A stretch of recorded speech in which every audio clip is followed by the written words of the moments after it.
नमस्कार, मैं ललित प्रजापति और मिडिल ईस्ट से जिस तरह की खबरें आ रही हैं या वहाँ की खबरों को जो ज़्यादा डील करते हैं, अगर उन ट्विटर हैंडल्स को देखा जाए, उन खबरों के सोर्सेस को देखा जाए, उन ब्रेकिंग न्यूज़ को देखा जाए, तो बहुत अच्छी खबरें नहीं हैं। हर किसी की कोशिश आमतौर पर हर कोई चाहता यही है कि युद्ध जैसे हालात ना बने, क्योंकि एक बार अगर ईरान और अमेरिका का युद्ध होता है तो स्थितियाँ लगातार ख़राब होती जाएंगी। जानकार ये भी कहते हैं कि ये तृतीय विश्व युद्ध, थर्ड वर्ल्ड वॉर, उस तरफ भी ले जाया जा सकता है। तमाम तरह की खबरें आ रही हैं। ये कहा जा रहा है कि क्या शनिवार का दिन तय कर लिया गया है। ये कहा जा रहा है कि थार्ड का डिप्लॉयमेंट हो रहा है।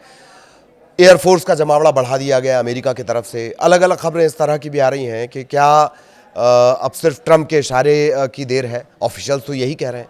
क्या है ये पूरा मामला? और इस वक्त सबसे ज़्यादा अगर खबरों की दुनिया में अपडेट देखा जाए तो खबरों की दुनिया किस तरीके से इसे देख रही है, स्पेशली ट्विटर की अगर बात कर ली जाए, वहाँ के जो अलग अलग ग्रुप्स हैं, चाहे वो ईरान के हों, इज़राइल के हों या फिर अमेरिका के हों, क्या कुछ वो कह रहे हैं ये आपको जानना चाहिए। एक घंटे से लेकर पिछले 1 घंटे से लेकर और अगर 10 घंटों तक का एक एनालिसिस देखा जाए, खबरें देखी जाए, तो बहुत उम्मीद है कि अब स्थितियां बद से बदतर हो चली हैं और ईरान ये ठान चुका है कि हम अमन चाहते हैं, मगर जुल्म के खिलाफ अगर जंग लाजमी है तो जंग ही सही।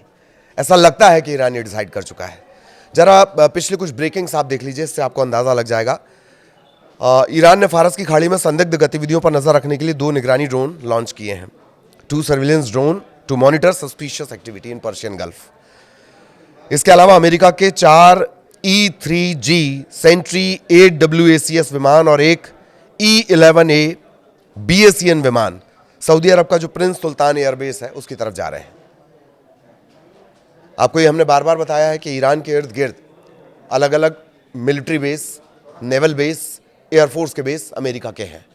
अब ये खबर मिल रही है कि ये जो विमान है, हाईफाई और बहुत स्पेसिफिक ये एयरक्राफ्ट्स हैं, चाहे वो अवकाश हो, E-11 BACN हो, ये प्रिंस सुल्तान एयरबेस सऊदी अरेबिया की तरफ मूव हो रहे हैं। मतलब ये अब तक पहुंच गए होंगे। अमेरिका की कई सैन्य टुकड़ियां जो हैं वो यूरोप की तरफ भी रवाना की गई हैं। अच्छा, यूरोप का एक पेज मैं आपको बताऊंगा कि यूरोप की तरफ ये रवाना की गई हैं। 4 अमेरिकी ईंधन भरने वाले टैंकर का एक नया समूह कैलिफोर्निया से यूरोप की तरफ रवाना हुआ है। ये जो टैंकर समूह होता है ये बार बार रिफिल करता है। हवाई जहाज जाएगा, अपना काम करके आएगा, स्ट्राइक करके आएगा, फाइटर जेट्स जो होंगे और उसके बाद उन्हें रिफ्यूल किया जाता है इन टैंकर्स के जरिए। यहाँ ये जान लीजिए कि यूरोप और ईरान के बीच अगर हवाई दूरी की बात कर ली जाए तो ये 3,500 से 4,000 किलोमीटर पड़ती है। एक और ख़ास बात जो लगातार अपडेट चल रही है कि रशिया के साथ एक मिलिट्री एक्सरसाइज कर रहा है ईरान होर्मुज में। तो ये बहुत दिलचस्प है कि ईरान और रूस ने क्या मिलिट्री एक्सरसाइज की होगी। Iran and Russia conduct drills to free a hijacked ship during joint naval exercises. अगवा जहाज को कैसे छुड़ाया जाएगा, इसकी नेवल एक्सरसाइज की गई है। आप समझ रहे हैं एक एक चीज को। ये अलग अलग खबरें हैं और इनके आप किस खबर के जरिए और किस एक्सरसाइज के जरिए क्या संदेश दिया जा रहा है, इससे आप अंदाजा लगा लीजिए। और इन सब के बीच जो सबसे ज्यादा इस बात की तरफ खबर संकेत दे रही है क्या कि कुछ घंटे और फिर ये युद्ध शुरू हो जाएगा। शनिवार सिर्फ दिखाया जा रहा है, उससे पहले ही कुछ हो सकता है। यह अमेरिका की नीति रही है, तरीका रहा है, स्ट्रेटेजी रही है। सिर्फ इस मामले की बात नहीं की जाएगी। पुरानी आप स्ट्रेटेजी उठाकर देख लीजिए। बातचीत चलते रहती है, वो हमला कर देता है। वेनेजुएला बातचीत चल रही है, हमला कर दिया। ईरान से जून में बातचीत चल रही है, हमला कर दिया। इजराइल, अगर अमेरिका हमला नहीं कर पाता है तो ये छद्म हमले की जिम्मेदारी इजराइल पे होती है। उसका भी तरीका यही, बिना किसी तरह की जानकारी के धड़ाम। अब मैं जो आपको बताने जा रहा हूं, पोलैंड के प्रधानमंत्री डोनाल्ड टस्क ने ईरान में मौजूद पोलिश नागरिकों से तुरंत देश छोड़ने का आह्वान किया। उन्होंने कहा कुछ ही घंटों बाद ईरान से पोलिश नागरिकों को निकालने की कोई संभावना नहीं रह सकती है। यह मैं आपको हिंदी में बता रहा हूं, अंग्रेजी में सुनिए। इन a few hours there may be no more possibility to evacuate Poles from Iran। मतलब ये हो सकता है कि कुछ घंटों बाद ऐसी नौबत ना रहे कि हम ईरान से जो पोलिश नागरिक हैं उन्हें बाहर निकाल सकें। ये पोलैंड के प्रधानमंत्री हैं डोनाल्ड टस्क, उनके हवाले से ये ब्रेकिंग न्यूज चल रही है। इसके अंदाजे आप समझ रहे हैं कि कुछ घंटों बाद हो सकता है कि हम पोलिश नागरिकों को वहां से ना निकाल सकें। क्या है वो ये कहना चाह रहे हैं, इसके क्या मानी निकाले जाएंगे। उन्होंने तत्काल अपने जो पोलिश नागरिक हैं उन्हें कहा है कि तत्काल उन्हें ईरान छोड़ना होगा।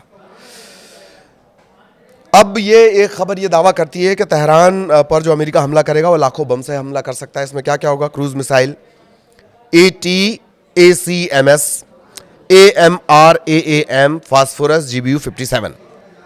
और अमेरिका का दावा यह है कि ये जो हमला होगा ये अभूतपूर्व होगा, विल बी अनप्रेसिडेंशियली मैसिव।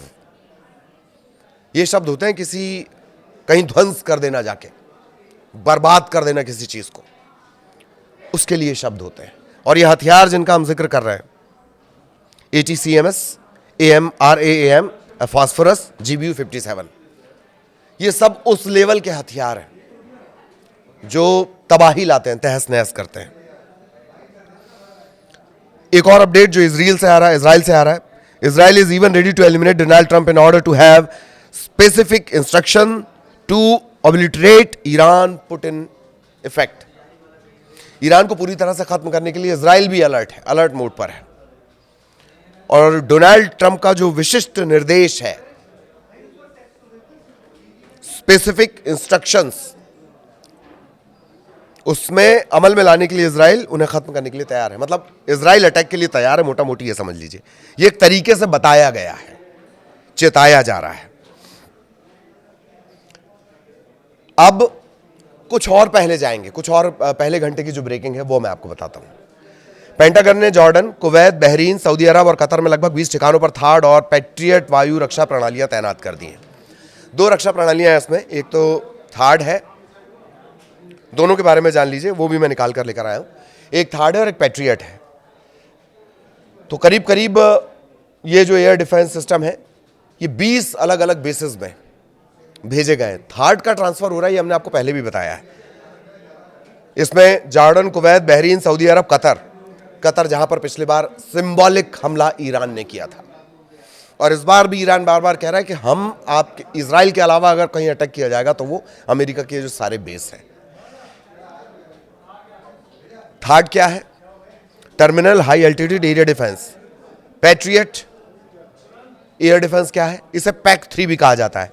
यह अमेरिकी सेना की एक मिसाइल सिस्टम है, डिफेंस सिस्टम है। अलग अलग ऊंचाई और दूरी के लिहाज से इसे डिजाइन किया गया है। थर्ड जो है वो मध्यम दूरी की जो बैलिस्टिक मिसाइल को अधिक ऊंचाई पर रोक लेता है, करीब करीब 40 से 150 किलोमीटर की ऊंचाई पर जो मिसाइल है। और पैट्रियट जो है वो कम ऊंचाई 35 किलोमीटर से नीचे इन्हें रोकता है। ये हिट टू किल तकनीक का इस्तेमाल करते हैं। डिटेक्ट किया और सीधे जाके मार दिया, हिट टू किल। दोनों ही सेम डिफेंस सिस्टम है, एक कम दूरी के लिए, कम ऊंचाई वाली के लिए, और एक बैलिस्टिक मिसाइल के लिए जो थर्ड है। प्रति मिसाइल थर्ड की लागत आपको पता है, 90 से 100 मिलियन डॉलर। ये सब अमेरिका शांति के लिए खर्च कर रहा है। ये सब अमेरिका शांति के लिए खर्च कर रहा है। एक मिसाइल 90 से 100 मिलियन डॉलर की। शांति के प्रति ऐसी भूख आपने कभी देखी है? तो पेंटागन ने जॉर्डन, कुवैत, बहरीन, सऊदी अरब और कतर में लगभग 20 ठिकानों पर थर्ड और अपनी जो पैट्रियट वायु रक्षा प्रणाली है, एयर डिफेंस सिस्टम है, वो तैनात कर दिए हैं। और जो राष्ट्रीय सुरक्षा अधिकारी हैं, जो टॉप लेवल के कमांडर हैं, top national security officials have told President Trump the military is ready for potential strike on Iran as soon as Saturday. CBS news है, ये दावा कर रही है। CBS न्यूज क्या दावा कर रही है कि शनिवार तक जो टॉप सिक्योरिटी से जुड़े हुए टॉप ऑफिशियल्स हैं, नेशनल सिक्योरिटी से जुड़े हुए, उन्होंने कह दिया कि हम पूरी तरह तैयार हैं, शनिवार को अपन हमला कर सकते हैं। ये भ्रम भी पैदा कर सकता है। क्या पोलैंड के जो प्रधानमंत्री वो क्या कह रहे हैं, कुछ घंटों बाद हालात ऐसे हो जाएंगे हम नहीं निकाल सकते फिर। और CBS न्यूज क्या कहता है, CBS न्यूज कह रहा है कि जो राष्ट्रीय सुरक्षा से जुड़े अधिकारी वो डोनाल्ड ट्रंप को कह रहे हैं कि आप बताओ मिस्टर प्रेसिडेंट, हम तो शनिवार तक अटैक कर देंगे। क्या वाकई शनिवार तक?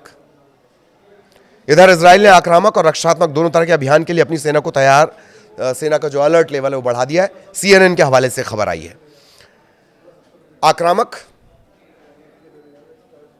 ऑफेंसिव, डिफेंसिव, हमला होगा तो बचने के लिहाज से, और अगर हमला करना होगा तो करने के लिहाज से, दोनों लिहाज से इजराइल ने अपने आप को तैयार कर लिया है। CNN के हवाले से खबर। इतनी तैयारियां, और ये सारी ब्रेकिंग न्यूज हैं, ये जो अभी हाल फिलहाल कुछ घंटों की, 1 घंटे से लेकर पिछले 9 घंटे तक की। इस हिसाब से आप अंदाजा लगा लीजिए, कुछ घंटे बाद भी खबर आ सकती है, कुछ दिन बाद भी खबर आ सकती है, कुछ मिनटों बाद भी खबर आ सकती है, या हो सकता है कि कुछ हफ्ते बाद खबर आए, पर खबर आएगी जरूर, यह तय है। क्योंकि ईरान ने डिसाइड कर लिया, मैंने जैसे बीच में कहा कि हम अमन चाहते हैं, मगर जुल्म के खिलाफ अगर जंग लाजमी है तो जंग ही सही। ईरान ने यह तय कर लिया, खामनेई साहब ने यह तय कर लिया है। आगे भी अपडेट आप तक पहुंचाएंगे। नमस्कार।